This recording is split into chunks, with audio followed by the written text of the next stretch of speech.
ఓం శ్రీ సాయిరామ్. భగవాన్ శ్రీ సత్యసాయి మహిమా ఝరికి స్వాగతం. భగవాన్ శ్రీ సత్యసాయి బాబా వారి విషయంలో మనం గ్రహించవలసినది ఏమంటే, త్రికరణ శుద్ధిగా శరణాగతులమైతే ఊహించిన దానికంటే ఎక్కువగా స్వామి మనకు రక్షణ అనుగ్రహిస్తారని.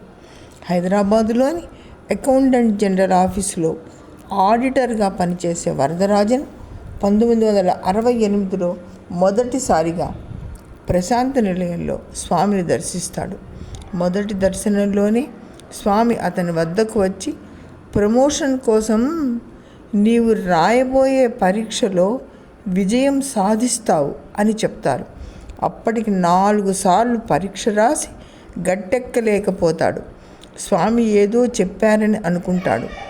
అయితే అతడు హైదరాబాదులో ఆఫీస్కు వెళ్ళగానే ఆ పరీక్షలు వ్రాసిన వారందరిలో 60% మార్కులు సాధించలేకపోయిన వారు మరొకసారి పరీక్ష రాసే అవకాశం ఇస్తున్నట్లుగా సర్క్యులర్ వస్తుంది. అతడు పరీక్ష రాసి పాస్ అయి ప్రమోషన్ పొందుతాడు. దాంతో స్వామి పట్ల అతడికి అపరిమితమైన విశ్వాసం కలుగుతుంది. స్వామివారు ఆఫ్రికా పర్యటన ముగించుకొని హైదరాబాద్ వచ్చారని తెలుసుకుని అక్కడికి వెళ్తాడు వరదరాజన్. స్వామివారు పైన బాల్కనీలో నుండి, మీలో ఎవరు నా సేవాదళ్ళలో చేరటానికి సిద్ధంగా ఉన్నారు అని అడుగుతారు. అక్కడున్న 10 మందితో పాటు ఇతను కూడా చేయెత్తుతాడు. స్వామివారి క్రిందికి వచ్చి స్వయంగా సేవాదళ్ బ్యాడ్జీలను చెయ్యెత్తిన అందరి చొక్కాలకు తామే పెడతారు. ఇక మీదట మీరు జీవితంలో తప్పులు చేయకుండా ఉంటే మీకు మరుజన్మ ఉండదు అని చెప్తారు స్వామివారు. మనం సాధారణంగా సేవలో ఎక్కువ తక్కువలను చెప్పుకుంటాం కదా. అయితే స్వామివారు ఇచ్చే సేవ ఎక్కువ తక్కువ ఉండదు. 60లో భక్తులు పుట్టపర్తిలో కాలకృత్యాలు తీర్చుకోను టాయిలెట్స్, స్నానం చేయటానికి బాత్రూమ్స్ ఉండేవి కాదు. కొండ ప్రాంతాలకు, మరుగు ప్రాంతాలకు వెళ్ళి కాలకృత్యాలు తీర్చుకొని చిత్రావతి నదిలో స్నానాలు చేసేవారు. ఒకసారి సంక్రాంతి పండుగ సందర్భంగా సేవకు వెళ్ళిన వరదరాజన్ బృందాన్ని 10 మందిని స్వామివారు పిలిచి, మీరు రేపు ఆ మరుగు ప్రాంతాలకు వెళ్ళి అదంతా శుభ్రం చేయండి అని చెప్తారు. ఆ 10 మంది సేవాదళ్ స్వామివారు చెప్పిన పని కోసం మురికి శుభ్రం చేయడం కాబట్టి స్నానాలు చేయకుండా పాతవి చిరిగిన దుస్తులు వేసుకొని మురికి పడితే ఆ దుస్తులను పడేయవచ్చనే ఉద్దేశంతో బకెట్స్, పారలు, చీపుర్లు మొదలైన సామాను తీసుకుని అక్కడికి వెళ్ళి సుమారు 3 గంటల సేపు పనిచేసి అంతా క్లీన్ చేస్తారు.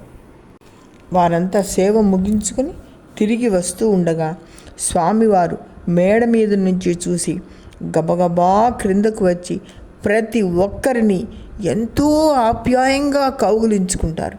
వాళ్ళంతా ఆశ్చర్యంతో నిర్ఘాంతపోతారు. వారి ఒళ్ళంతా దుమ్ము, మురికితోటి దుర్గంధభూయిష్టంగా ఉంది.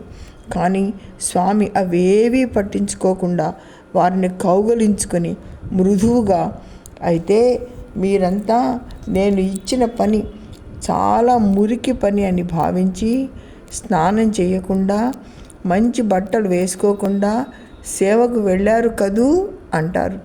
దానితో వారికి తాము చేసిన తప్పు తెలుస్తుంది. స్వామివారు స్వయంగా పని అప్పగించినప్పుడు అది అల్పమైన పనిని భావించి స్నానం చేయకుండా చిరిగిన బట్టలతో వెళ్ళడం చాలా పొరపాటని వారు గ్రహిస్తారు. మీరు ఎప్పుడు ఒక విషయం గుర్తుపెట్టుకోండి, స్వామి ఎప్పుడు ఏ పని చేయమని చెప్పినా తప్పకుండా స్నానం చేసి పరిశుభ్రమైన బట్టలు ధరించి విభూతి పెట్టుకొని మాత్రమే సేవ ప్రారంభించాలి. అర్థమైందా అని స్వామివారికి చెప్తారు.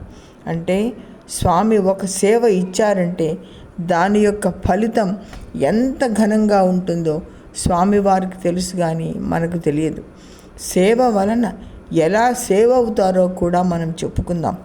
అనంతపురం స్వామి కాలేజీలో చదువుకునే వరదరాజన్ గారి అమ్మాయి క్రిస్మస్ సెలవులకు కర్నూలులో జరిగిన ఇంటర్ యూనివర్సిటీ స్పోర్ట్స్ మీట్కి వెళుతుంది. క్రీడోత్సవాలు ముగిసిన తర్వాత హైదరాబాద్ రావటానికి కర్నూలులో వాళ్ళ టీచర్ ఆమెను బస్సు ఎక్కించి రిసీవ్ చేసుకోమని వీరి ఇంటికి టెలిగ్రామ్ పంపిస్తుంది. అయితే అది వారికి అందదు. ఆ సమయంలో హైదరాబాదులో కొన్ని ఘర్షణల వల్ల కర్ఫ్యూ అమల్లో ఉంటుంది. జడ్చర్ల దగ్గర బస్సులో ప్రయాణికులు చాలామంది దిగిపోతారు. కొద్దిమంది ఉంటారు. వారిలో ఈ అమ్మాయి ఒక్కతే ఆడపిల్ల. జడ్చర్లలో బస్సు బయలుదేరే ముందు ఒక వృద్ధురాలు గబగబా వచ్చి బస్సు ఎక్కుతుంది.